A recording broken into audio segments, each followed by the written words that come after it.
What's up, internet people? So in today's video I have another kind of story time, kind of just explaining how I got my second tattoo, which was a keloid scar cover-up.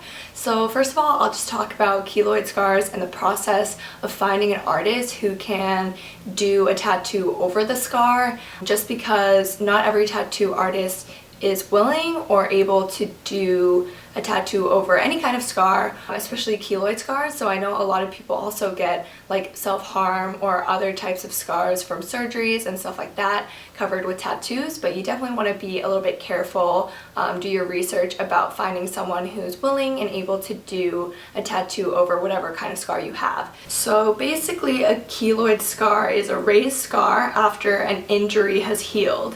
So I have two keloid scars.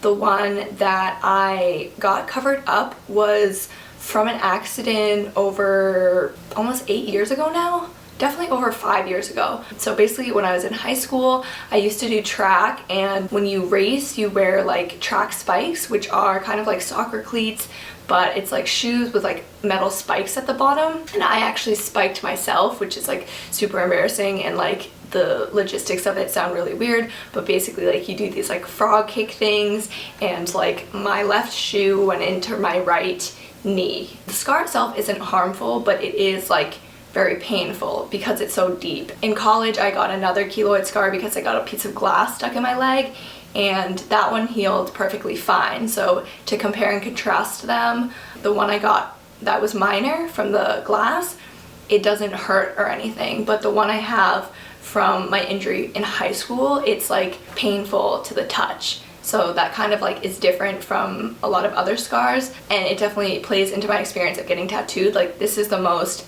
painful experience I've ever had in my life. So yeah, it's been a while since I've had this scar, and I've known that, I've always thought that it was like ugly kind of, and after I got my first tattoo, which I have a video about, it's on my ribs, and I didn't find it painful at all, so I decided that I wanted to get my keloid scar covered up.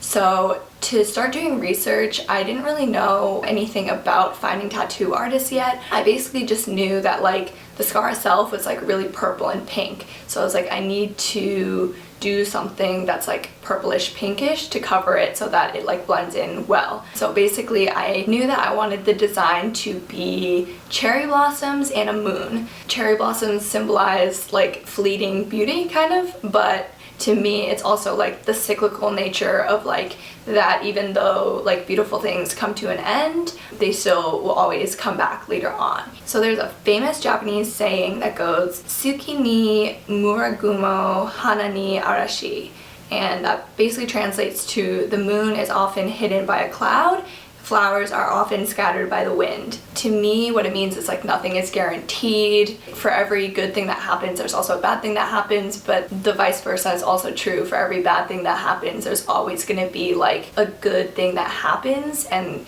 you can look forward to every year like something new and beautiful will happen again. So yeah, I knew that I wanted to have cherry blossoms and a moon, so I did some Instagram research to find examples of what I wanted it to look like. So I'm from Boston, so basically Boston Tattoo Convention is an annual convention that comes, and conventions are really cool because artists from all over, like places that you might not be able to go to easily, will come to your city. So I was looking at literally like hundreds of artists and looking at their Instagrams, looking at their portfolios, and just trying to see one that had stuff that I like. So the one that I ended up liking and like stood out to me, his Instagram name was Lotus Onyx. So I looked at his Instagram, and he actually had a lot of like scar cover-ups done already, and a lot of them were flowers and like roses and lotuses and stuff like that. So I really liked his work, and I reached out to him just to see if he was willing to do it, if he had time during the convention, because the convention's only like 3 days long. So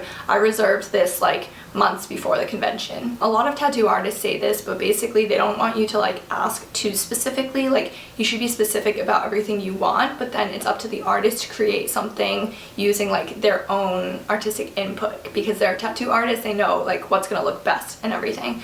So I sent him some photos, and also some photos of tattoos that he's done before, so I know that like he has the ability to do this type of tattoo. So yeah, I guess my tips in this process would basically be to reach out really early, do your research so you know that they're willing and able to do the type of tattoo that you want, put your deposit down ASAP so you can get the time slot that you want, and basically be very specific about what you want, but also give the artist enough space to do things like the way they want and the way they think will look good. So basically, yeah, that was like a couple months before the actual date.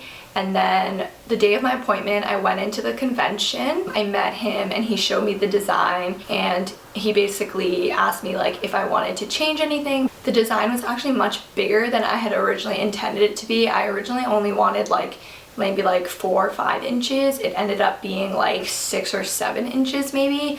But he actually asked me that at the beginning as well. He was like, yeah, I know we originally discussed this design, but because the area is your knee, I think a bigger design would look good. And now that I'm like in the tattoo world, I really like that he gave me that input and told me that, because I could have just said like, no, just keep it small. But instead, making it big, I can talk about this in another video, but basically like if you want to have a lot of tattoos, you'll realize like certain areas on your body just look better with like big tattoos. So if it was like a tiny design like on the inside of my right knee, like it just wouldn't have looked as good. I kind of was hesitant about that because I only had ever got one tattoo, which was like my ribs, and like no one sees that unless I show it to them kind of thing. Whereas the one on my knee, it's like everyone will see that when I wear shorts or like short dresses or whatever. So it was a big step for me, and he basically placed it on my leg to see kind of like how it would look and everything. So I kind of ended up making a request that I ended up having to get him to do a touch-up on it later. So he basically had this design all planned out, like the flowers would be shaded in like pinks and reds and oranges and whatever, and then the moon would be a dot work moon, so it would just be dot work, like an outline, and then the inside would just be my skin. But I don't know why I asked this. I guess like I had seen tattoos before with white ink, and I always thought white ink looked cool. So basically I asked him if he could do like white dots inside the moon. In his original design, he just like wanted that area to be just my skin.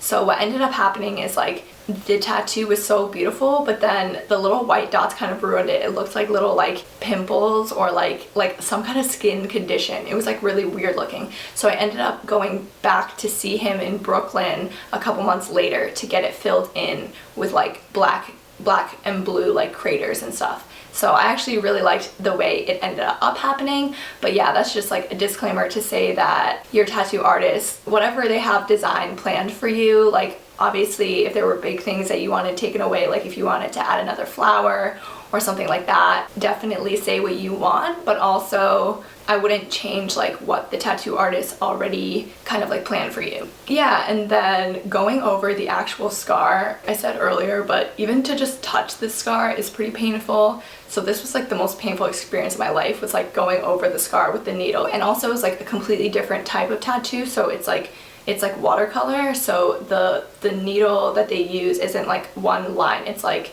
many needles, and they just like scrape over the same area.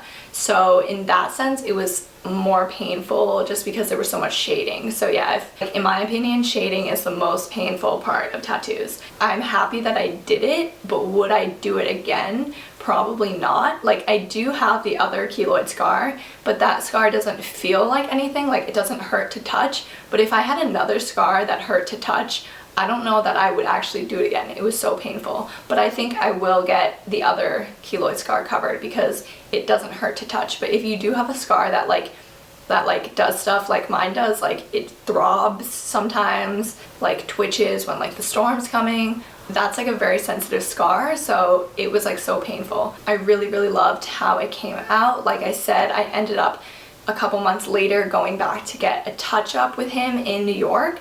I don't regret it because the finished product, having the whole moon like covered in with craters and stuff, I like how that looked a lot. But I also think having like a dot work moon and the inside was just like my skin, I feel like that would have looked great as well. Yeah, I guess that's my advice and my story, and I hope you enjoyed it. If you liked the video, please give it a thumbs up. And if you have any questions, comments, please leave it down below. I love to answer them. Thank you for watching. I hope you're having a wonderful morning, afternoon, nighttime, whatever time it is, wherever you are in the world. And I will talk to you in my next video. Bye!